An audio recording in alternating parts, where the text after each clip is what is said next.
les faux raisonnements, je vais continuer sur les faux raisonnements africains. Tu peux le dire à ton voisin de gauche,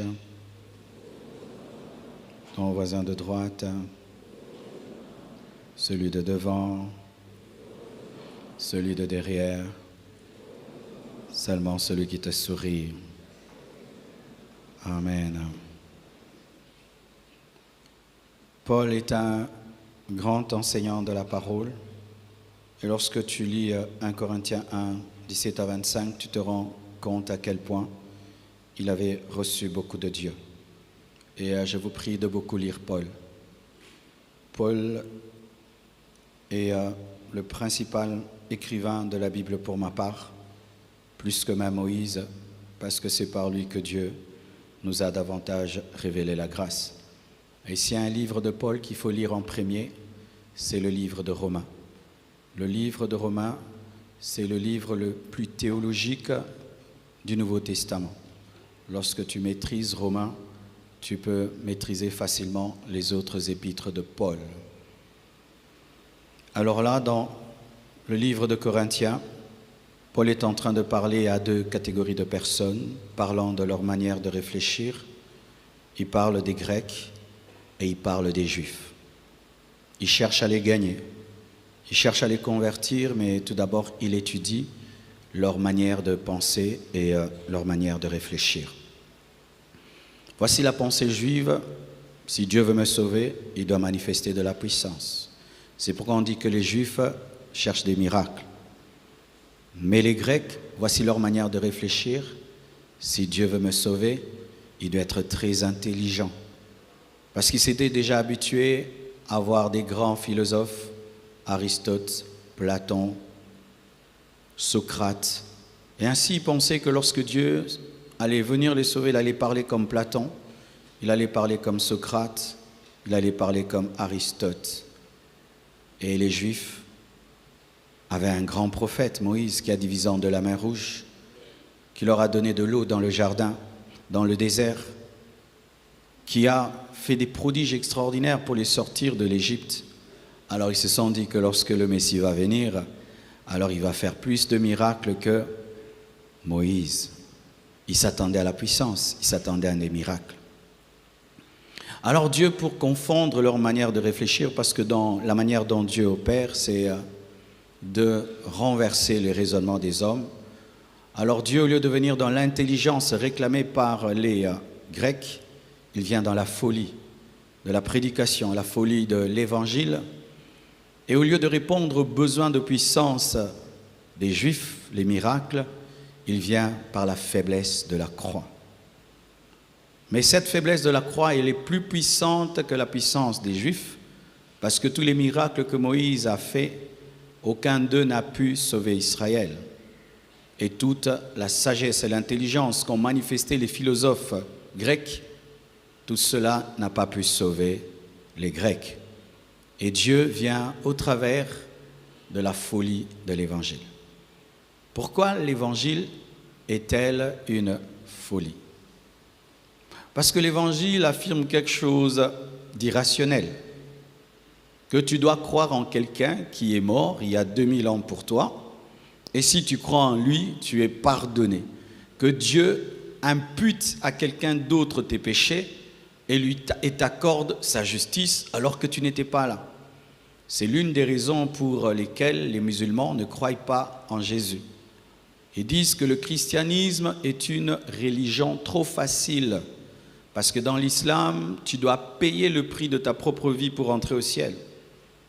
Et ainsi, il y a même des hommes qui, pour aller au paradis, prennent des bombes pour aller au paradis.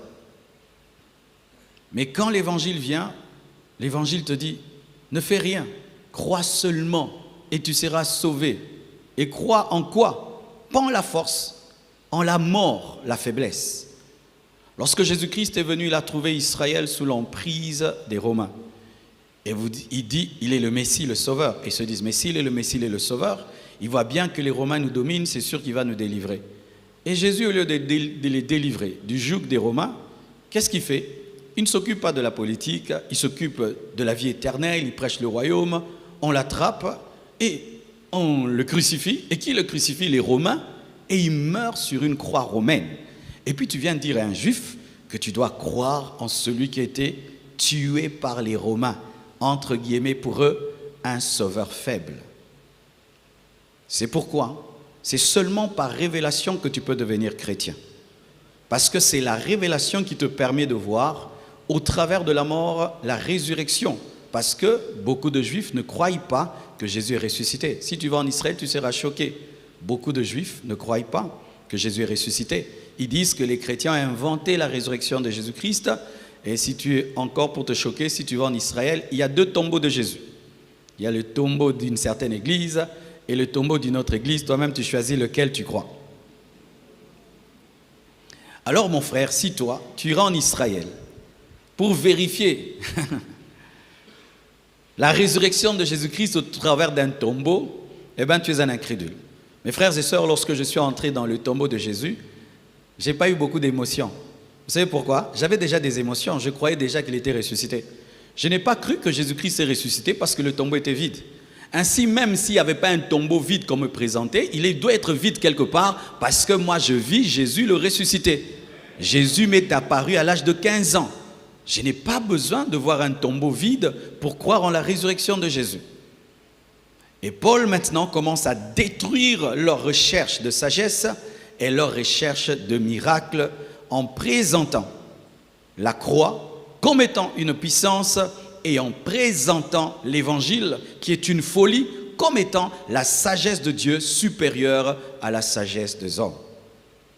Jamais tu ne convertiras un homme si tu ne renverses ses faux raisonnements et jamais tu ne convertiras un peuple si tu ne maîtrises pas sa manière de réfléchir.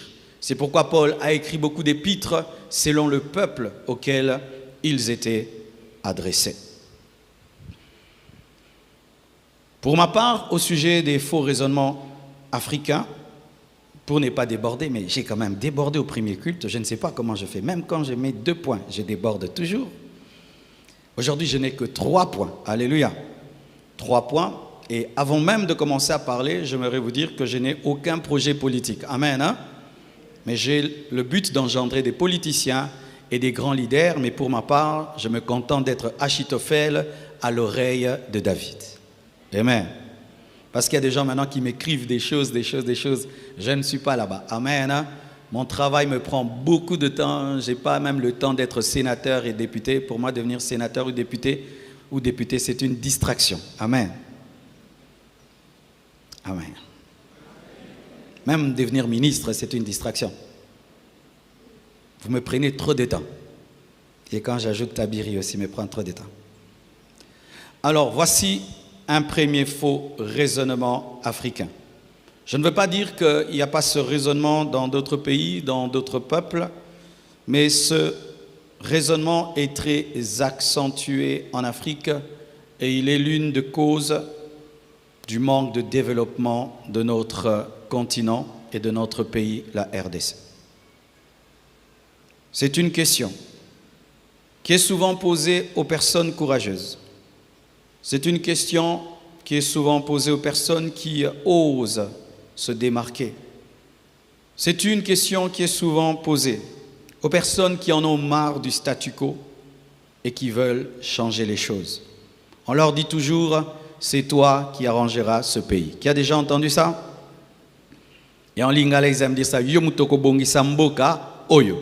Est-ce que c'est toi qui arrangeras ce pays? Reste là, ne sois pas différent. Reste là.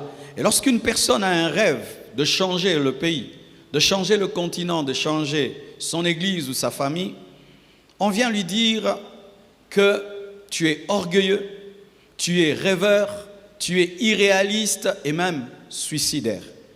J'ai entendu quelqu'un me dire, Marcelo, arrête d'être trop véridique dans la vie, les gens très véridiques ne durent pas sur la terre.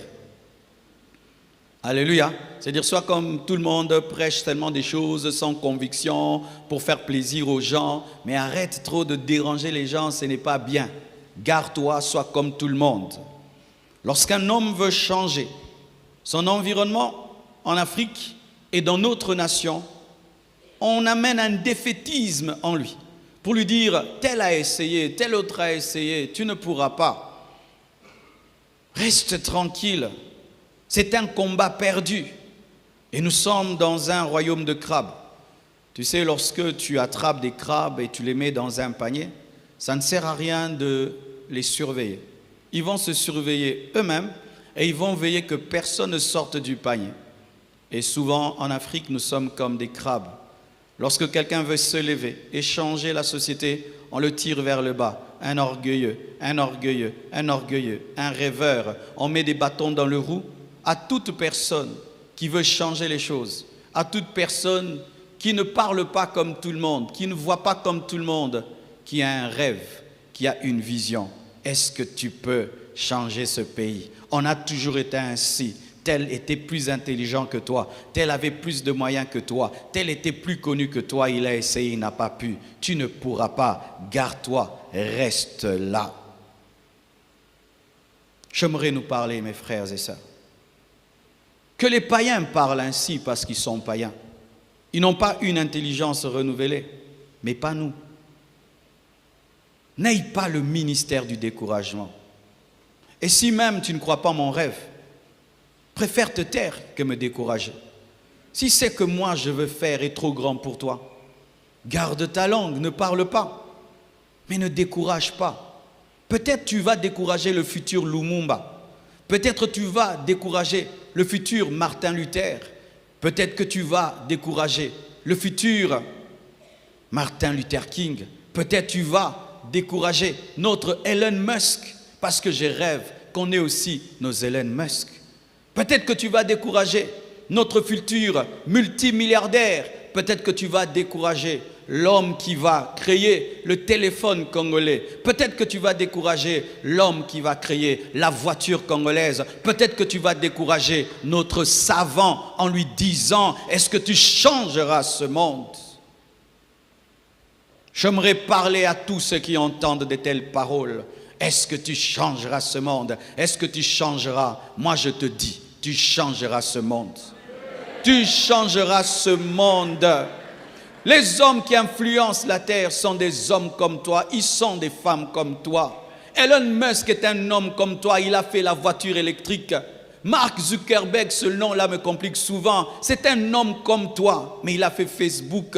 Celui qui a fait Instagram est un homme comme toi. Celui qui a fait WhatsApp est un homme comme toi. Celui qui a créé l'avion est un homme comme toi. Celui qui a créé la radio est un homme comme toi. Celui qui a créé la climatisation est un homme comme toi. Celui qui a fait le pont Maréchal est un homme comme toi. Celui qui a découvert le vaccin est un homme comme toi. Un homme comme toi. Et je dis, tu peux changer ta famille. Tu peux changer ton quartier. Tu peux changer la RDC. Tu peux changer l'Afrique. Tu n'es pas né en vain. Tu es né pour faire quelque chose. Et si personne ne croit en ton rêve, moi je crois en ton rêve. Et je crois qu'il arrivera. Il s'accomplira. Il s'accomplira. Tu peux changer ce monde. Tu peux balayer ce pays et devenir le pays le plus propre du monde. Oui, tu peux changer la mentalité des Congolais. Et le Congolais arrête de mentir et de corrompre. Tu peux nous donner des bonnes écoles et des bons hôpitaux. Tu peux engendrer la meilleure école de ce pays. Tu peux engendrer les meilleures routes de l'Afrique. Tu peux et tu peux. Alléluia. Je suis venu parler pas n'importe qui. Je suis venu parler aux Congolais différents qui sont fatigués d'être médiocres, qui sont fatigués de la honte qui nous accompagne partout et qui aimeraient devenir une fierté un jour. Frère, s'il y a quelque chose qui me motive dans le ministère, ce n'est pas seulement de gagner les âmes, mais c'est aussi être une fierté pour mon pays. Je suis fatigué qu'on insulte les pasteurs congolais. Dans mon domaine, je serai la fierté de cette nation. Je serai la fierté de ce pays. Je serai l'ambassadeur de l'évangile de cette nation. Et je te le dis, je suis déjà en train de le devenir. Et si tu appelles cela de l'orgueil, je l'assume, mais j'ai décidé dans ma vie que je ne serai pas un pasteur ordinaire. J'ai décidé dans ma vie, je ne serai pas un pasteur normal. Je serai la fierté d'un peuple. Et si je dois me discipliner, je vais me discipliner. Si je dois mourir à moi-même, je vais mourir à moi-même. Mais je ne serai pas dans les bêtises. Je ne serai pas dans les bêtises et je ne serai pas dans les bêtises. Tu peux changer ton monde. Tu peux changer ton monde. Tu peux, qu'on arrête de te dire que tu ne peux pas. Et arrêtez d'écouter les gens qui vous découragent. Ce sont des complexés, des hommes sans vision,